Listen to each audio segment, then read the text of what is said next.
पिछले लेक्चर में हमने पोटेंशियोमीटर पढ़ा था और इस लेक्चर में हम पोटेंशियोमीटर के न्यूमेरिकल्स प्रैक्टिस करने जा रहे हैं। तो जो पहला क्वेश्चन हमारे सामने आता है, या आज हम जो भी क्वेश्चन करेंगे सारे सीबीएसई के प्रीवियस ईयर क्वेश्चन से, तो सारे के सारे इंपॉर्टेंट है। पहला क्वेश्चन ये आता है कि टू सेल्स हैं of EMF epsilon 1 and epsilon 2 और epsilon 1 is greater than epsilon 2, और इन्हें हमने ऐसे कनेक्ट कर रखा है। ठीक है, ये क्लियरली दिख रहा होगा कैसे कनेक्ट किया है। जब हम एक पोटेंशियोमीटर को कनेक्ट कर रहे हैं, सबसे पहले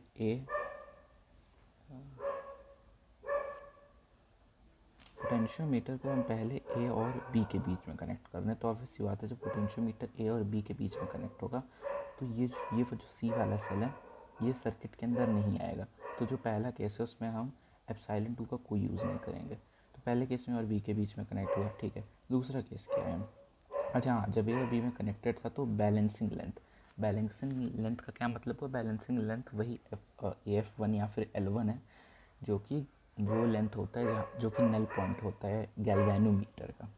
ठीक है, जहाँ पे गैल्वेनोमीटर का डिफ्लेक्शन 0 हो जाता है। ये 300 सेंटीमीटर है।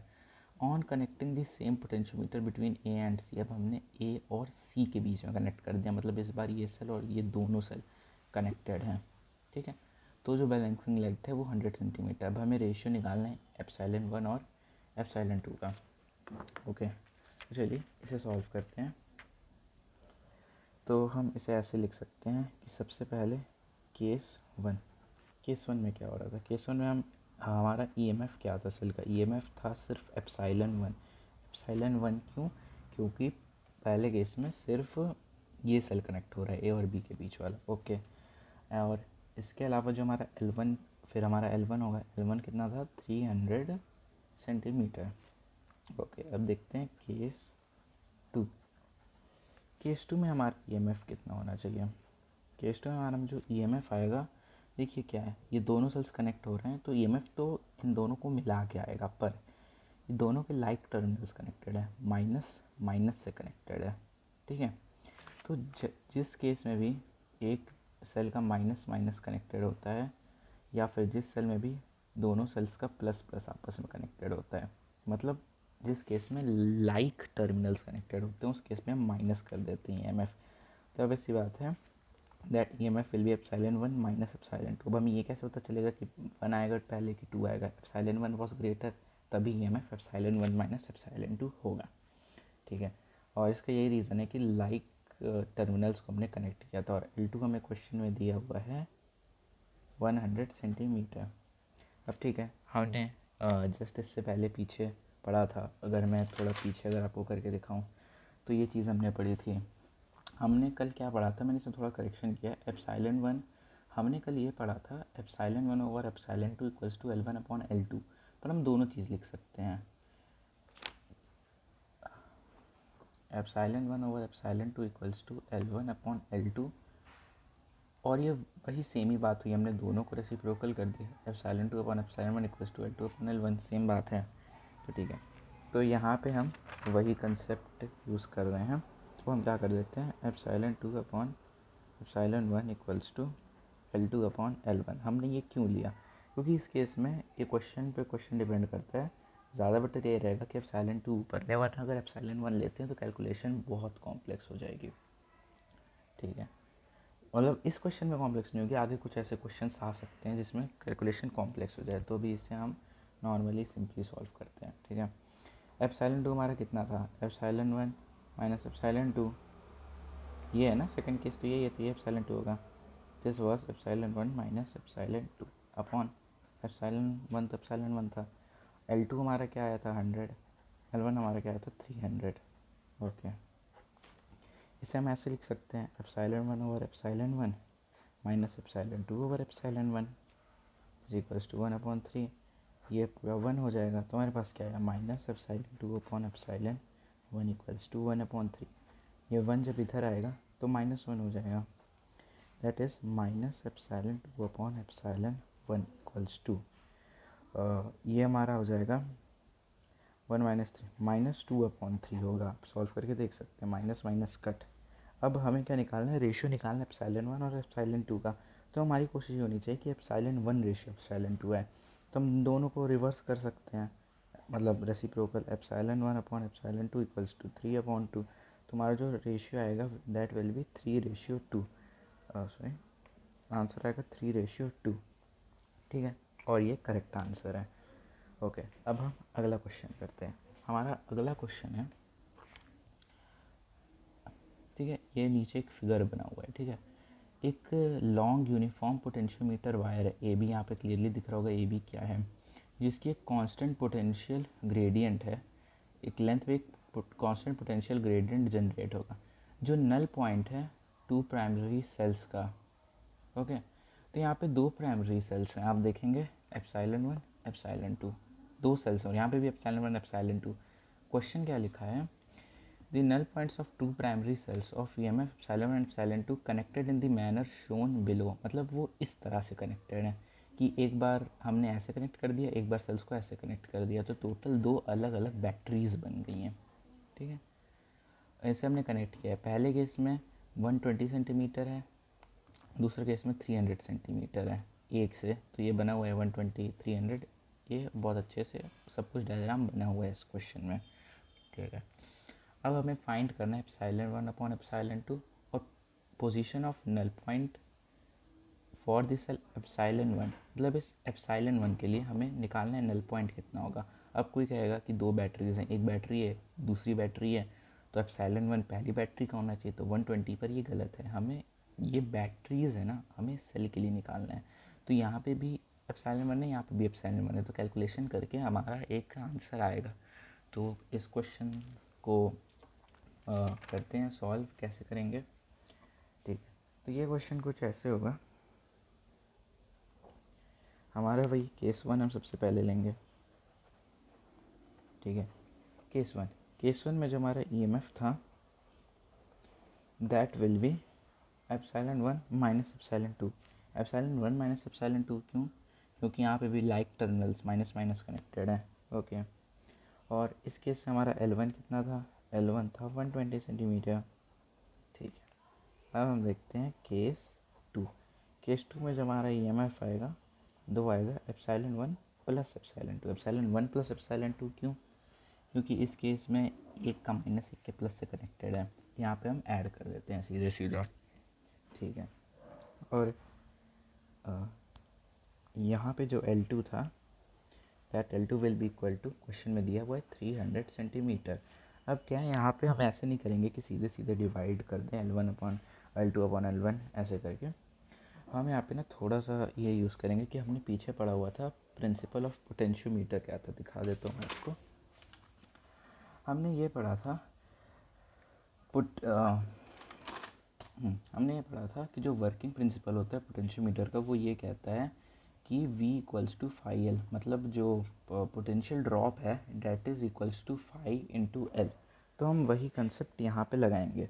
तो इस केस में क्या है, EMF ही V है, that is V equals to, मतलब यहाँ पे हम सीधे लिख सकते हैं EMF मतलब E1 minus epsilon 1 minus epsilon 2 equals to phi 120। और इस केस में क्या आ जाएगा, epsilon 1 plus epsilon 2 equals to phi 300, ठीक है।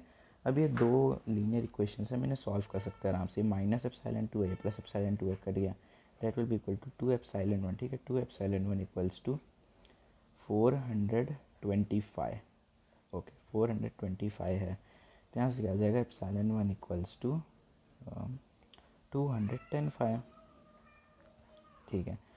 और एप्सिलॉन 2 भी निकालना चाहे तो एप्सिलॉन 2 भी निकाल लेते हैं। एप्सिलॉन 2 कितना आएगा, इस इक्वेशन से देख लेते हैं, 210 में कितना ऐड करें, तो एप्सिलॉन 2 यहाँ से ऑब्वियस सी बात है 95 आने वाला है, ठीक है। तो इसके आगे सॉल्व करते हैं। अब इसके आगे तो बहुत सिंपल है, हमें सिंपली क्या करना है, हमें रेशियो निकालना था एप्सिलॉन 1 और एप्सिलॉन 2 का। तो क्योंकि हमारे पास सीधे सीधे एप्सिलॉन 1 और एप्सिलॉन 2 की कुछ वैल्यूज़ अवेलेबल हैं, तो हम एप्सिलॉन 1 और अपॉन एप्सिलॉन 2 डायरेक्टली कर देते हैं। तो ये कितना आएगा 210 फाइव अपॉन 95, 5 कट जाएंगे, 0 भी कट, ये 3 से डिवाइड होगा, 3 3 ज़ा 9 एंड 7 3 21, तो ये आ जाता है 7:3, ठीक है। ये हमारा आ चुका है 7:3। अब हमें क्वेश्चन में ये भी पूछा हुआ है कि position of null point for the cell epsilon 1, epsilon 1 के लिए नल पॉइंट क्या होगा L1, मतलब हमें L1 निकालना है, ठीक है। और हमें पता था कि V equals to phi L होता है, हमने पीछे पढ़ा था कि प्रिंसिपल ऑफ पोटेंशियोमीटर क्या है। तो इस केस में हम इन दोनों में से किसी भी एक क्वेश्चन में लगा देते हैं, लगा सकते हैं, पर हम लगाएंगे केस 1 वाले में, मतलब सॉरी हम एप्सिलॉन 1 यूज़ करेंगे क्योंकि हमें बोला हुआ है नल पॉइंट हमें निकालना है एप्सिलॉन 1 से। तो इससे क्या बनता है एप्सिलॉन 1 इक्वल्स टू फाई, ठीक है, और एल हमें निकालना है, ठीक है। तो हमें एल निकालना है तो हम सीधे सीधे लिख सकते हैं L equals to epsilon 1 upon five, obvious सी बात है, ठीक है। तो एल कितना देगा, एप्सिलॉन 1 हमारा आया था 210 फाइव अपॉन फाइव कट। तो हमारा जो L1 आया है, सॉरी हाँ L1, यहाँ पे L1 लिखना भूल गया मैं। तो जो हमारा फाइनली L1 आ गया, L1 हमारा आ चुका है 210, और ये सेंटीमीटर में होगा, ठीक है। तो हमारा ये भी एक बहुत इंपॉर्टेंट क्वेश्चन सॉल्व हो चुका है। अब अगले क्वेश्चन की तरफ बढ़ते हैं। अगला क्वेश्चन कुछ ऐसा है, ठीक है।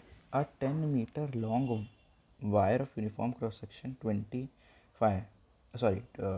ओम, मतलब जो पोटेंशियोमीटर की वायर का लेंथ है वो 10 मीटर है, और पोटेंशियोमीटर का खुद का जो रेजिस्टेंस है वो 20 ओम है, ठीक है। तो ये हम चीज़ डायग्राम में मेंशन नहीं करते हैं, पर ये चीज़ हमें ध्यान में रखनी है, ठीक है। Is used as a potentiometer wire, यहाँ पे दिया हुआ है, ठीक है। The wire is connected in series with the battery, तो यहाँ पे दिख रहा है हमने बैटरी से कनेक्ट कर दिया 5 वोल्ट के, along with an external resistance 480 ओम का एक एक्सटर्नल रेजिस्टेंस लगा दिया, ठीक है।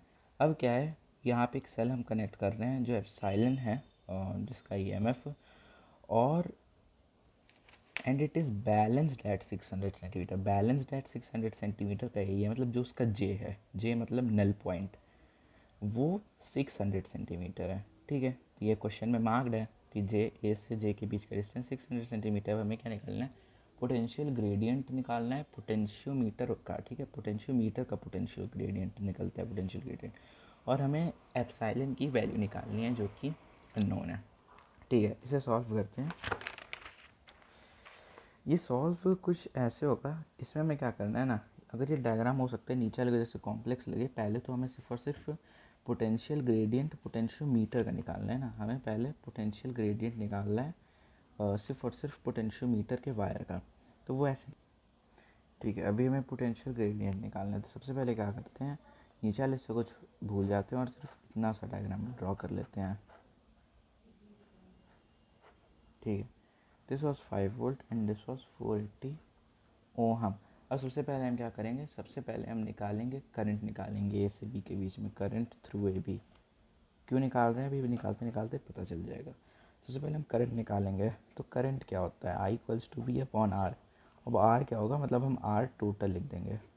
टोटल का क्या मतलब, क्योंकि यहाँ पे दो रेजिस्टेंसेस थे, एक तो ये 5 है ही, ये 480 ठीक है ये था, प्लस इसका खुद का भी तो रेजिस्टेंस 20 ओहम था, दैट इज़ क्वेश्चन में खुद का रेजिस्टेंस इसका दिया हुआ था 20 ohm, that is 5 upon 500 which is 1 upon 100 ampere. 1 upon 100 ampere का क्या मतलब हो गया, सीधे सीधे 0.01 एम्पेयर। अब करंट आ चुका है। अब जब करंट आ चुका है तो अब हम पोटेंशियल डिफरेंस निकालते हैं, ए से बी में कितना पोटेंशियल डिफरेंस है। तो potential difference between A and B, ठीक है। Potential difference between A and B क्या होगा, आई अपॉन आर, ठीक है, क्योंकि B equals to sorry I multiply by R, ठीक है। अब क्योंकि इस बार हम पोटेंशियल डिफरेंस जो है वो सिर्फ ए से बी के बीच में निकाल रहे हैं, तो इस बार ये जो एक्सटर्नल रेजिस्टेंस था ये अब इसमें इंटरफेरेंस नहीं करेगा, इसका सिर्फ इंटरनल रेजिस्टेंस 20 वो हम काम करेगा, इंटरनल रेजिस्टेंस नहीं, इसका खुद का रेजिस्टेंस। इंटरनल रेजिस्टेंस तो सेल का होता है, जो इसका खुद का रेजिस्टेंस है सिर्फ वही काम करेगा। ये 480 ये किसी काम का नहीं है, साथ ही साथ 5 वोल्ट भी किसी काम का नहीं है, हम क्योंकि हम पोटेंशियोमीटर वायर का खुद का निकाल रहे हैं और ये तो एक्सटर्नल था, तो ए और बी का क्या होगा, ठीक है। तो वही हमने आई निकाल लिया, अब हम वी निकाल रहे हैं उसका, तो V equals to I R होता है। आई हमने निकाला था 0.01, और आर कितना है हमें पता है, दैट इज़ 20 ओम है। तो ये लास्ट में कितना आ जाएगा, दिस विल बी 0.2 वोल्ट, ठीक है। ये आ चुका है 0.2 वोल्ट। अब हमें लेंथ पता होनी चाहिए, लेंथ कितनी है पोटेंशियोमीटर वायर की, क्वेश्चन अगर आप पीछे पढ़ेंगे तो दिया हुआ था 10 मीटर लेंथ है। 10 मीटर का मतलब 1000 सेंटीमीटर। इसमें हम सेंटीमीटर में लेके करते हैं सारे कैलकुलेशंस, ठीक है। अब हम फाइनली निकालते हैं पोटेंशियल ग्रेडियंट। पोटेंशियल ग्रेडियंट मैं शॉर्ट फॉर्म में पीजी लिख दे रहा हूँ, आप इसे कम्प्लीटली लिखिएगा। पोटेंशियल ग्रेडियंट क्या होता है? वी अपॉन एल, हमने पीछे पढ़ा था फर्स्ट वीडियो में। तो वी अपॉन एल क्या हो गया? वी हमारा निकल चुका था 0.2 और एल हमारा आ गया था 1000, ठीक है। जब इससे हम सॉल्व करेंगे तो ये फाइनली आ जाएगा 0.0002 वोल्ट पर सेंटीमीटर। ये तो आ चुका है पोटेंशियल ग्रेडियंट। पर इसका सेकंड पार्ट क्या है क्वेश्चन का? इसका सेकंड पार्ट है क्वेश्चन का कि हमें वैल्यू ऑफ अननोन हमें वो भी निकालनी है, वैल्यू ऑफ ईएमएफ एप्सिलॉन निकालनी है जो कि अननोन है। तो अब हम वापस अब इस पूरे को देखते हैं, ठीक है। ये कैसे निकलेगा? ये सिंपल सा हमें पता है, वही principle of working of potentiometer क्या कहता है कि ईएमएफ इक्वल्स टू जो भी एप्सिलॉन है that is equals to phi. और यहाँ पे हम सिर्फ एल लिखेंगे, L1 नहीं लिखेंगे, क्यों? क्योंकि यहाँ पे है ही एक ही है। तो ई कितना आ जाएगा? फाई, ठीक है, मल्टीप्लाइड बाई एल। और सॉरी मैं दोबारा लिखने लगा था। फाई की वैल्यू हमारे पास क्या थी? 0.0002, ठीक है। फाई, क्योंकि फाई पोटेंशियल ग्रेडियंट होता है, यही तो अभी हमने निकाला है। Potential gradient is only phi ना, तो 0.0002 मल्टीप्लाइड बाई लेंथ। लेंथ कितना था इसका? लेंथ होगा 600 सेंटीमीटर। फोकस हो जा भाई। लेंथ 600 सेंटीमीटर होगा। 600 सेंटीमीटर के अभी आप तो कह रहे होंगे कि यहाँ पे तो यार 10 मीटर था, ऐसा कैसे? तो ये जो 10 मीटर था ना, this 10 metre was length of potentiometer wire. और यहाँ पे जो एल होता है ये वो डिस्टेंस होता है ए से जे के बीच का, ये डिस्टेंस होता है। ए से जी मतलब जो बैलेंसिंग डिस्टेंस होता है या फिर जहाँ पे नल पॉइंट है, ठीक है, तो वो होता है, हम यहाँ पे वो लेते हैं, वो होता है एल, दैट इज़ 600, ठीक है। इंटू 600 कर दिया तो ये हमारा सॉल्व करके आ जाएगा 0.12 वोल्ट, ठीक है। और ये करेक्ट आंसर है।